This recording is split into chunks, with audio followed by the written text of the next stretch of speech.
Hola, vamos a ver el segundo vídeo de equilibrio químico, ¿vale? Vamos a ver aquí en esta parte los factores que afectan al equilibrio. Lo vamos a ver con el principio Le Chatelier. ¿Qué es el principio Le Chatelier? Pues este nos predice en qué sentido se va a desplazar un equilibrio químico cuando se le altera alguno de los factores que le afectan, ¿vale? Y lo que nos va a decir siempre es hacia dónde se desplaza el equilibrio cuando le hacemos un cambio, pero siempre de forma cualitativa, ¿vale? No vamos a hacer ningún cálculo. ¿Vale? Entonces tenemos que tener en cuenta que cuando se varían las condiciones de un sistema en que se encuentra en equilibrio químico, este va a intentar recuperar ese equilibrio químico oponiéndose al cambio que se le ha hecho. ¿Vale? Vamos a ver tres factores. Primero, la concentración, la presión y la temperatura. Y bueno, vamos a ver también los catalizadores que los meten a veces ahí de trampa. ¿Vale? Bueno, primero, ¿cómo afecta el cambio en la concentración? ¿Vale? Bueno, vamos a verlo con este ejemplo. Tenemos la reacción general A más B para dar C más D. ¿Vale? Entonces tenemos que tener en cuenta primero, si lo que hacemos es aumentar la concentración, el equilibrio que hemos dicho que hace, oponerse. Entonces, si yo aumento la concentración, el equilibrio se opone desplazándose hacia el lado contrario de lo que yo he aumentado. ¿Vale? Fijaros. Si aumentamos el reactivo B, por ejemplo, yo aumento la concentración del reactivo B, el sistema, según Le Chatelier, se opone consumiendo ese reactivo. ¿Cómo lo consume? Desplazándose hacia la derecha, ¿vale? Y si lo que hago es aumentar la cantidad del producto D, por ejemplo, ¿cómo se opone según Le Chatelier? Desplazándose para consumirlo hacia la izquierda, hacia los reactivos, ¿vale?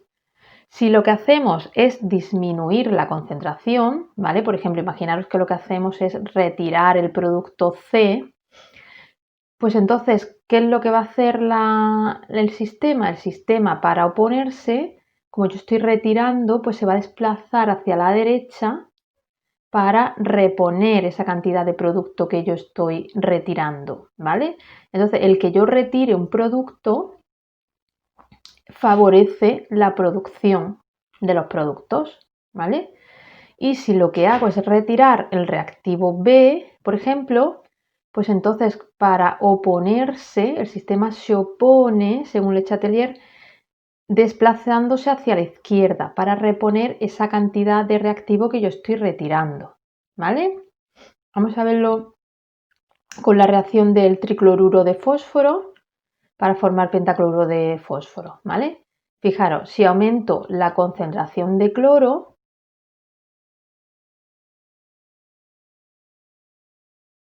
si aumentamos la concentración de cloro, el sistema, según Le Chatelier, se desplaza hacia el lado contrario para consumir esa cantidad que yo he introducido, ¿vale?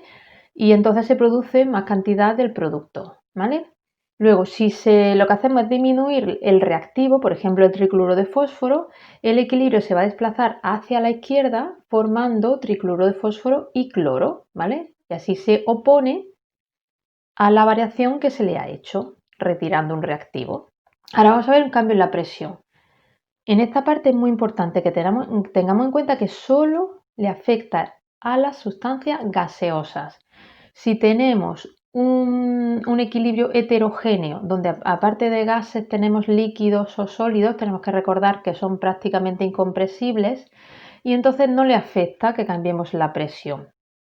Pero a las sustancias gaseosas sí. Bueno, tenemos que recordar primero también que la presión y el volumen son inversamente proporcionales. Si disminuye la presión, va a aumentar el volumen, y si aumenta la presión, va a disminuir el volumen. Acordaros que son inversamente proporcionales. Entonces, una disminución de la presión que se produce por un aumento de volumen. Entonces va a provocar que el sistema evolucione hacia donde haya mayor número de moles, ¿vale? Moles gaseosos. Y al contrario, un aumento de la presión producido por una disminución de volumen va a hacer que el sistema en equilibrio evolucione hacia donde haya menor número de moles gaseosos, de sustancias gaseosas, ¿vale? Vamos a verlo con este ejemplo. Aquí tenemos hidrógeno más nitrógeno para producir amoníaco. Bueno, fijaros, en primer lugar, tenemos que mirar muy bien que son todas sustancias gaseosas.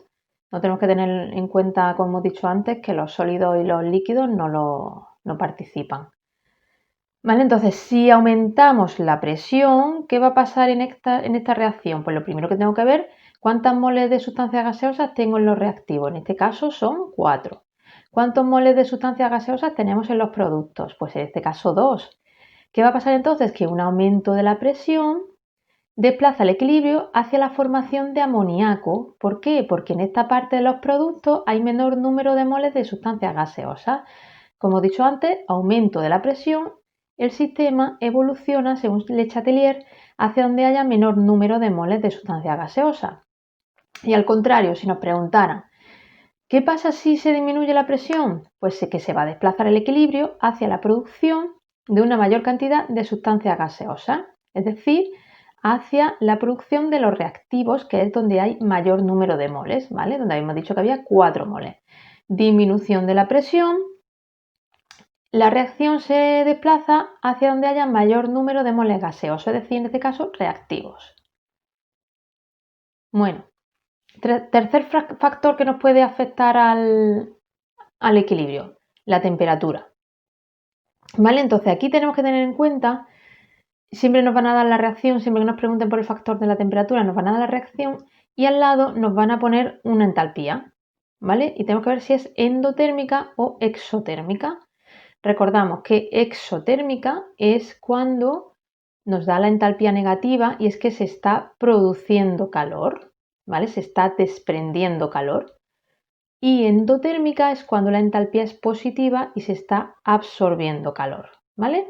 Entonces, si aumentamos la temperatura, el equilibrio se va a desplazar en el sentido que absorba calor, es decir, hacia donde sea la reacción endotérmica, para oponerse a ese cambio que se ha hecho de aumento de temperatura. Si es al contrario, si se disminuye la temperatura, el equilibrio se va a desplazar hacia donde se desprenda calor, hacia una reacción exotérmica, para oponerse o contrarrestar ese cambio que se ha hecho, ¿vale? Vamos a verlo con el ejemplo que tenemos aquí, ¿vale? Tenemos el eteno, la hidrogenación del eteno para producir etano, ¿vale?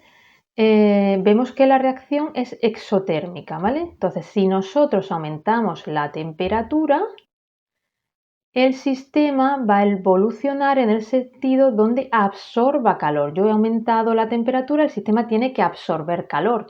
Entonces, tiene que evolucionar hacia la izquierda, hacia la producción de reactivos. ¿Lo vemos? Y si lo hacemos al contrario, si se disminuye la temperatura, el sistema se opone hacia donde sea, yéndose hacia donde la reacción desprenda calor, es decir, hacia la derecha, tal y como está escrita, porque es exotérmica.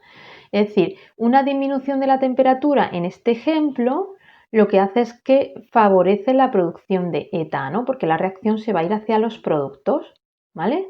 Porque si disminuye la temperatura, se va hacia donde sea exotérmica, hacia donde se desprenda calor, ¿vale? Bueno,